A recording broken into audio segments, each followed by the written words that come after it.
시작. 지금 돌이키면 됩니다. 아멘. 지금 돌이키면 됩니다라는 제목으로 말씀 증거하겠습니다. 자, 우리 앞뒤 잡아보시고요. 오늘은 더 기쁜 마음을 가지고 축복하겠습니다. 사랑합니다. 축복합니다. 네, 오늘 생명축제주일에 동참하신, 특별히 초청되어 오신 모든 분들을 주님의 이름으로 환영하고 축복합니다. 우리 오랜만에 우리 승우, 도윤이도 왔고 우리 승길이도 보이고 새 가족들이 있다가 광고 시간에 더 제가 소개해 드리도록 하겠습니다. 너무 기쁘고 감사한데요.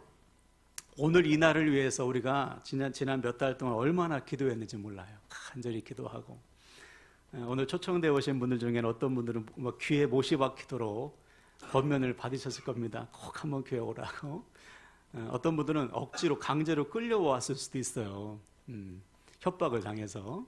근데 설령 강제로 협박을 당해서 끌려왔을지라도 하나님의 은혜 없이는 불가능한 일입니다. 오늘 저와 여러분이 이 자리에 함께 나와서 예배한다는 것은 전적인 하나님의 사랑과 은혜의 결과예요. 그럼 왜 그럴까요? 왜 자꾸 하나님께서 수많은 사람들을 통해서 우리를 부르시고 초청하실까요? 왜 저 사람은 그렇게 나에게 교회 오라고 할까? 이유는 명확합니다. 하나님께서 여러분을 사랑하시기 때문에 그래요. 하나님께서 여러분을 사랑하셔서 구원하시기 위해서 수많은 사람들을 통해서 나를 찾고 또 찾고 부르시고 또 부르시는 거예요. 제 인생도 보면 그렇더라고요. 제 한 사람 온전한 하나님의 사람으로 만들기 위해서 얼마나 많은 사람을 하나님께서 나에게 붙여주셨는지 몰라요. 그러긴 여러분, 오늘 예배를 통해서 여러분을 너무나도 사랑하시는 그 하나님의 사랑을 알게 되고 믿게 되고 또 믿음으로 받아들이게 되는 은혜가 임하시기를 주님의 이름으로 축원을 드립니다. 자, 오늘 말씀은 들어보셨을 거예요. 탕자의 비유라는 제목이 붙은 말씀입니다. 탕자의 비유. 주님께서 이 말씀을 하신 목적은 하나님께서 우리를 얼마나 사랑하시는지 알라는 것이죠. 자, 내용을 보면 부잣집에 아들이 둘이 있어요. 큰아들과 둘째 아들이 있는데 어느 날 둘째 아들이 와가지고 아버지, 저에게 주실 재산 미리 좀 땡겨주세요. 그럽니다. 유산은 언제 받는 거예요? 부모님이 돌아가실 때.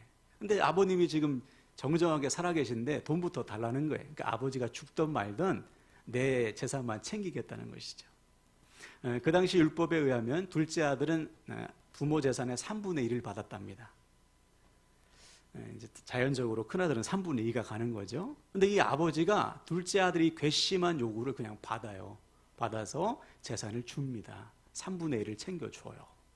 이 둘째 아들 그럼 재산 받고 어떻게 했을까요? 곧바로 외국에 나갑니다. 외국에 나가서 허랑방탕하게 살았다고 성경은 기록하고 있어요. 다 까먹습니다. 재산이 얼마인지 모르지만 아무튼 엄청 많이 받았겠죠. 부잣집이니까. 근데 그 재산 다 말아먹어요.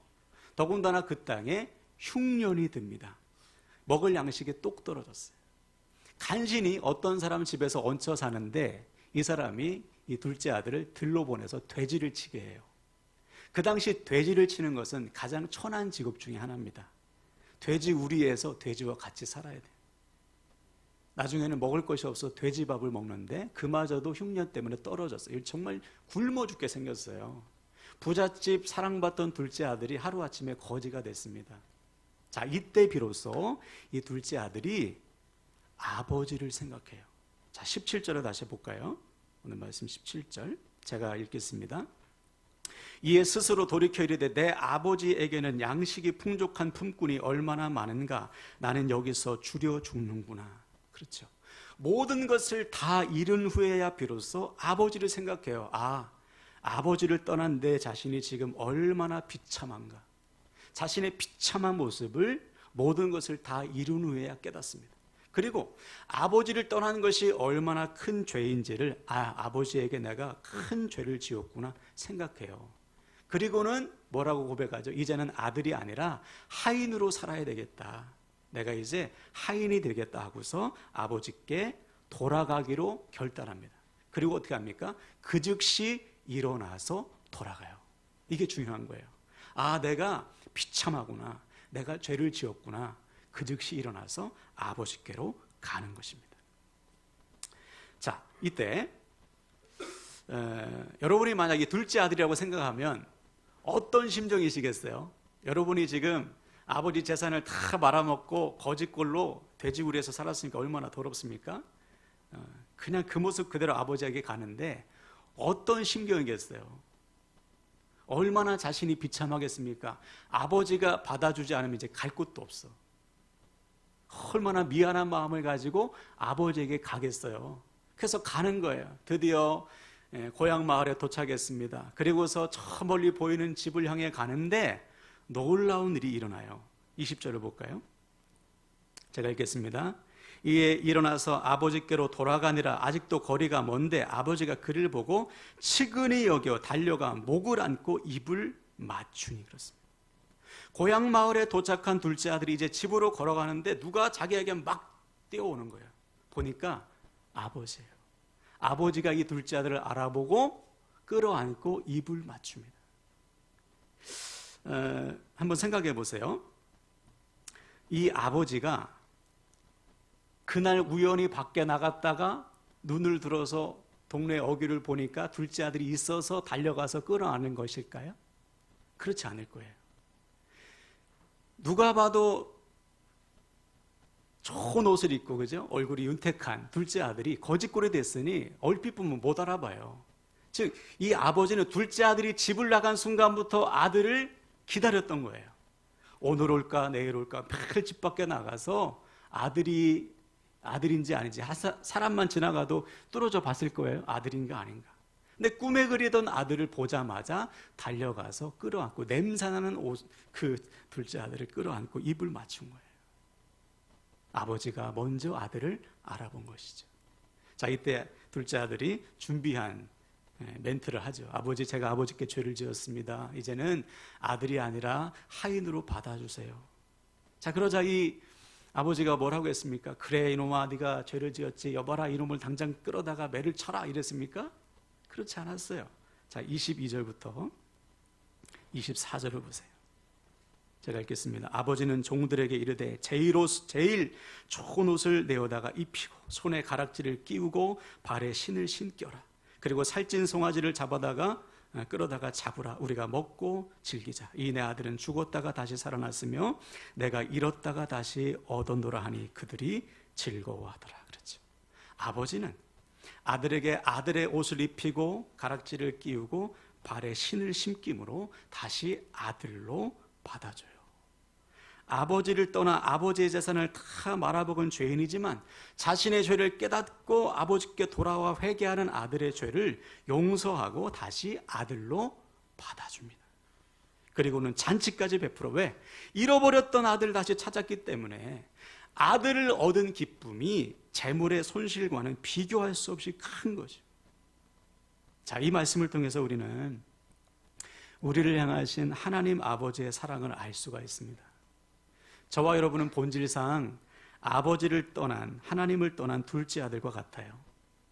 하나님을 떠나 살면 자유하겠지? 하나님을 떠나 살면 내가 내 마음대로 사니까 기쁘겠지? 행복하겠지? 그렇게 생각해요. 지금도 너무나 많은 사람들이 하나님을 떠나 삽니다. 내 마음대로 아무런 제약 없이 내가 하고 싶은 대로 사는 것이 자유지, 행복이지. 내 인생은 내 것이지. 그렇게 생각한다고요. 근데 그렇지 않습니다. 성경에 보니까 하나님을 떠난 사람은 그 자체로 비참한 거예요. 왜 그럴까요? 하나님으로부터의 생명의 공급이 끊어지기 때문에 그렇습니다. 자, 창세기 4장 7절에 보니까요, 성경에 죄라는 단어가 처음 등장한 게 4장 7절이에요. 창세기 4장 7절. 가인이 아벨을 쳐 죽일 때 죄라는 말이 나왔는데 이 죄를 히브리어로 하타라고 합니다. 근데 이 단어의 뜻이 빗나간 화살이에요. 관역의 화살을 탁 쏘는데 빗나갔어요. 시간이 가면 갈수록 점점 더 멀어지는 것이죠. 즉, 죄라는 것은 하나님으로부터 빗나간 겁니다. 하나님과 점점점 멀어진 상태, 이것이 죄인 거예요. 하나님과 무관하게 사는 거예요. 그런 인생은 어떻게 되겠어요? 하나님으로부터의 공급이 끊어질 수밖에 없죠. 영적인 생명을 잃을 수밖에 없어요. 그래서 구약 성경 사사기라는 게 있거든요. 마지막 장 마지막 절에 보니까 죄인의 상태를 이렇게 해석했어요.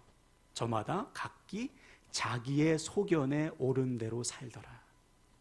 자기 생각대로 사는, 하나님과 무관하게 내 마음대로, 내 생각대로, 내 계산대로 사는 것, 이것이 죄인의 상태라는 것이죠.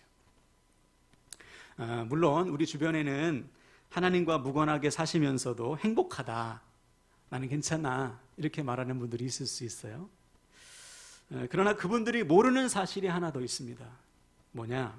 인간은 육신을 입고 있지만 동시에 영적인 존재로 창조되었어요. 자, 창세기 1장 27절을 볼까요? 우리 앞을 보고. 자, 보이시죠? 우리 읽겠습니다. 시작.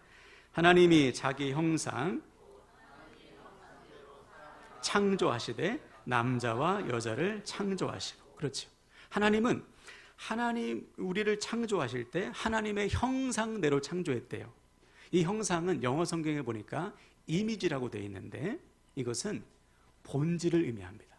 즉 하나님은 우리를 하나님의 본질을 따라서 창조하셨어요. 왜냐하면 우리와 영적으로 교제하시기 위해, 우리와 영적으로 사귀시기 위해서 우리를 영적인 존재로 창조하셨다. 그래서 창세기에 보면 인간 창조 사건이 두 가지 있거든요. 그래서 창세기 2장에 가면 하나님께서 우리 인간을 흙으로 빚으신 다음에 코에 생기를 후 불어넣으셨어요. 여기서 생기는 하나님의 영, 생명을 말합니다. 즉 우리를 영적인 존재로 만드셔서 우리와 영적으로 교제하기 위해서 우리를 창조하셨다는 거예요. 자, 그러므로 하나님과 영적으로 교제하지 않는 자는, 하나님과 멀어져서 하나님과 무관하게 사는 자는 오늘 본문의 말씀처럼 아버지 하나님을 떠난 것과 같아요. 영적인 생명이 끊어진 것이죠. 겉으로 보기에 저 사람은 괜찮아, 부유해, 부족함이 없어, 그렇다 할지라도 그의 영혼은 비참한 것입니다. 영혼이 죽어 있는 거예요. 하나님과 단절되었기 때문에. 자, 그래서 주님은 이런 상태를 복음서에 보면 이렇게 말씀하셨어요. 자, 마태복음 9장 36절을 볼까요? 읽겠습니다. 시작. 무리를 보시고 불쌍히 여기시니 이는 그들이 목자 없는 양과 같이 고생하며 기진함이라. 아멘. 예수님께서 보실 때 하나님을 떠난 사람의 모습이 목자 없는 양과 같아요. 여러분, 양은 시력이 없대요. 그냥 시력이 앞에 2m까지밖에 못 본답니다. 그러니까 양은 어디에 물이 있고 어디에 풀이 있는지 몰라요. 대신 귀는 엄청나게 발달했대요. 목자의 음성을 듣는 것이죠. 그러니까 양이 사는 길은 눈이 거의 맹인 것 같기 때문에 목자의 음성을 따라가는 거예요. 그래야 살아요. 그런데 목자 없는 양이라는 것은 어디에 물이 있고 어디에 풀이 있고 알 수 없습니다.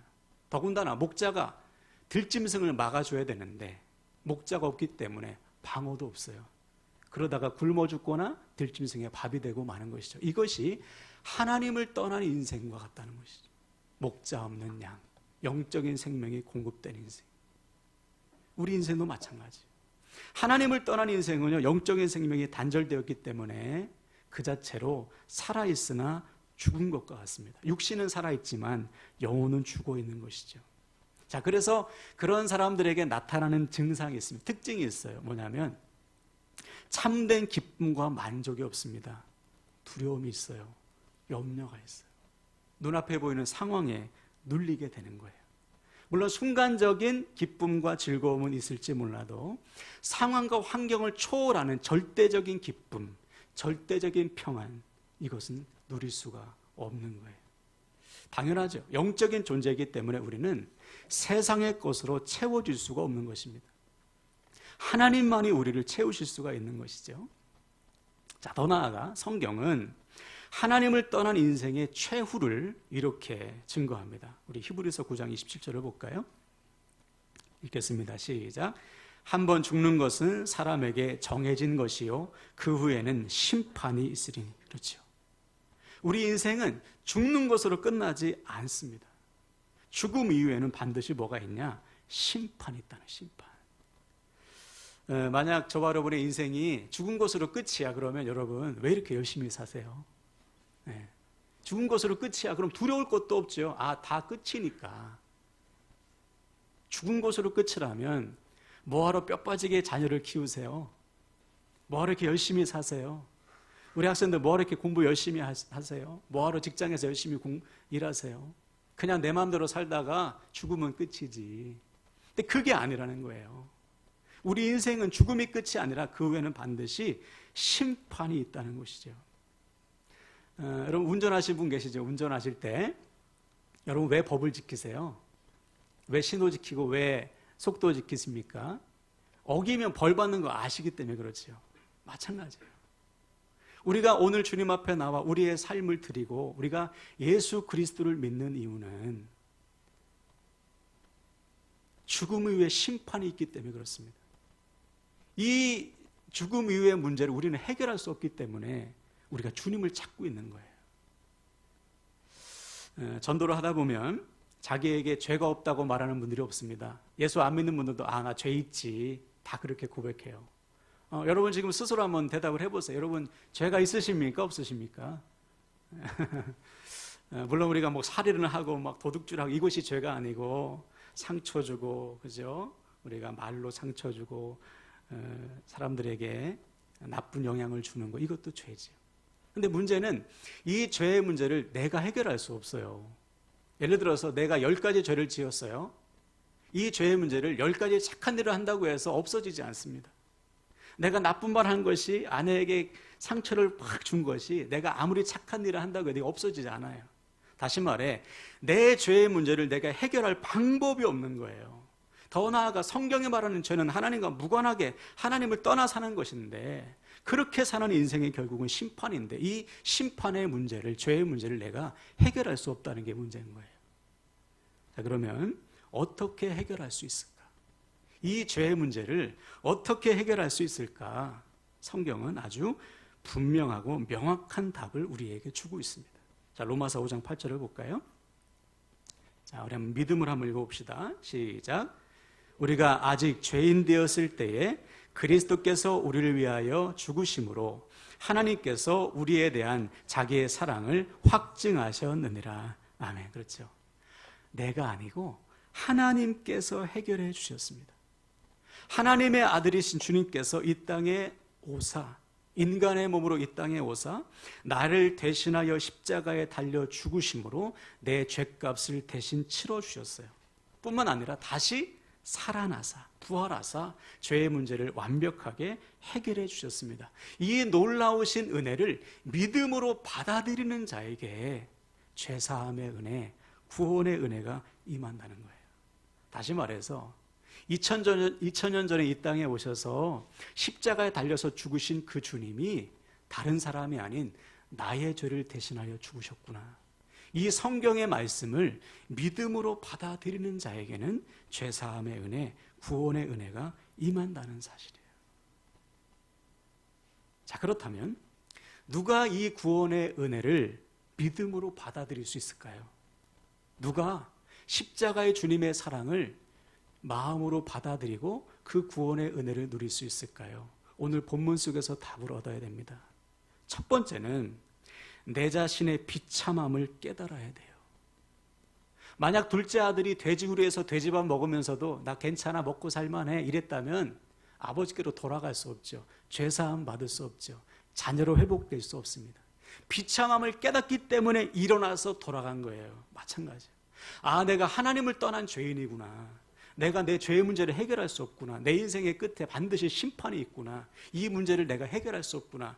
이 상태를 깨달은 사람, 내 자신의 영혼의 상태를 깨달은 사람만이, 내가 죄인임을 깨달은 사람만이 돌이켜서 하나님께 갈 수가 있는 것이죠. 네. 그래서 중요한 것은 깨달았으면 어떻게 해야 돼요? 가야 됩니다. 하나님 앞에 나아가야 돼요. 오늘처럼 주님 앞에 나아오셔야 돼요. 아, 내가 하나님 앞에 죄인이구나. 내가 하나님 없이 살고 있구나. 이것이 가장 큰 죄요. 이 인생의 끝에는 심판밖에 없구나. 돌이켜서 하나님께 가는 것. 이것이 첫 번째고요. 두 번째는 뭐냐면 하나님께서 그런 나를 받아주심을 믿는 거예요. 오늘 본문의 아버지는 이 둘째 아들을 받아줬습니다. 어떻게? 있는 모습 그대로. 연기하지 않았어요. 만약 둘째 아들이요, 말끔하게 씻고, 그죠? 말끔하게 옷을 차려입고 갔다면 아버지가 둘째 아들을 그렇게 불쌍히 여기지 않았을 거예요. 그런데 본문에 보니까 긍휼히 여겼습니다. 거짓골이 된 아들을 불쌍히 여겼어요. 여러분 마찬가지예요. 우리는 본질상 죄인입니다. 그죠? 하나님의 은혜 없이는 살 수 없어요. 여기에서 연기할 수가 없습니다. 여기서 우리가 은혜 받은 척, 괜찮은 사람인 척 연기할 필요가 없어요. 우리는 하나님 앞에, 아버지 앞에 나오는 것이기 때문에 나의 모습 그대로, 일주일간 죄 지은 모습 그대로, 비참한 모습 그대로 주님 앞에 나오는 거예요. 그럼 주님께서 우리를 받아주시는 것입니다. 여러분, 정직한 모습으로 주님 앞에 나아가시길 바랍니다. 예. 그때 하나님께서 우리를 그냥 받아주시는 거예요. 자, 그래서 요한복음 1장 12절 보니까요, 이렇게 성경이 증거합니다. 앞으로 읽어볼까요? 자, 있습니다. 시작. 영접하는 자, 곧 그 이름을 믿는 자들에게는 하나님의 자녀가 되는 권세를 주셨으니. 아멘. 나의 죄를 대신하고 죽으시고 부활하신 주님을 믿고 마음에 영접하는 자에게는 하나님의 자녀가 되는 권세가 주어져요. 주님은 지금도 우리 마음을 두드리십니다. 네, 마음을 열라고. 마음을 열기만 하면 주님께서 내 마음에 들어오셔서 나를 자녀 삼아주시고 나를 새롭게 하시는 거예요. 오늘 아버지가 둘째 아들을 끌어안고 입을 맞추고 옷을 입히고 손에 가락지를 끼우고 신발을 씻겼듯이 우리가 주님 앞에 나아가기만 하면 주님은 우리를 새롭게 해주시는 거예요. 아들로 딸로 삼아주시는 것이죠. 하나님의 자녀로 회복해 주시는 거예요. 그럼 바라기는 이 시간 오늘 모두 하나님을 떠난 우리의 연약함과 비참함을 깨달으시고요, 아버지 하나님께로 돌이키는 은혜가 임하길 축복합니다. 네, 그때 하나님 반드시 우리를 받아주시고 용서하시고 다시 하나님의 자녀로 회복해 주실 줄로 믿습니다. 그런데 가끔 보면 하나님을 믿으면서도 자녀로 살지 못하는 분들도 있어요. 교회를 다녀요. 예수 믿은 지 오래됐어. 근데 하나님의 자녀가 아닌 분들이 간혹 있습니다. 우리가 읽진 않았지만 오늘 본문에 이어서 등장하는 큰아들이 나와요. 큰아들은 아버지를 떠난 적이 없거든요. 근데 어느 날 집에 가보니까 막 시끌시끌해요. 잔치가 베풀어졌어요. 물어보니까 동생이 돌아왔다는 거예요. 아버지가 송아지 잡아서 동네 잔치 베풀었다는 것입니다. 자, 이때 이 큰아들이 분노해요. 아버지에게 가서 따집니다. 아버지, 어떻게 이럴 수 있습니까? 제가 아버지를 위해서 뼈 빠지게 일했는데 나를 위해서는 염소 새끼 한 마리 안 주시더니 아버지 전 다 말아먹고 돌아온 저놈을 위해서는 송아지 잡습니까? 너무 서운합니다. 무슨 말이에요? 이 큰아들이 보기에 둘째 아들은 죽어 마땅해요. 내가 쟤보다 난데 왜 나한테는 보상을 안 해주냐 이거죠. 이때 아버지가 큰아들에게 말하죠. 야, 너는 항상 나와 함께 있고 내 것이 다 네 건데 왜 누리지 못하고 있냐. 그리고 네가 정말 나를 사랑한다면 내가 이렇게 기쁜데 너도 함께 기뻐하는 것이 마땅하지 않냐. 큰아들은 아버지와 살고 있지만 아들이 아닌 거예요. 아버지의 마음도 모르고 사랑도 몰라요. 그저 자기의 이익을 위해서 아버지를 도운 것뿐입니다. 더 나아가 내가 의가 되어서 동생을 판단하고 정죄하고 있어요. 이런 사람들이 오늘날 교회 안에 적지 않습니다. 하나님을 몰라요. 하나님을 믿지만 하나님의 사랑은 관심 없어. 하나님의 뜻과 마음은 몰라. 자기의 필요를 위해서 하나님을 믿는 것입니다. 그러면서 자기의 열심을 기준으로 다른 사람들을 판단하고 비판해요. 참 우리 교회는 그렇지 않아서 너무 감사한데요. 그냥 사람들이 모이면 사람들 뒷담화하느라고 바빠요. 누굴 욕하고 정죄하고 판단하고 저주하고 하나님의 자녀라고 볼 수가 없는 것이죠.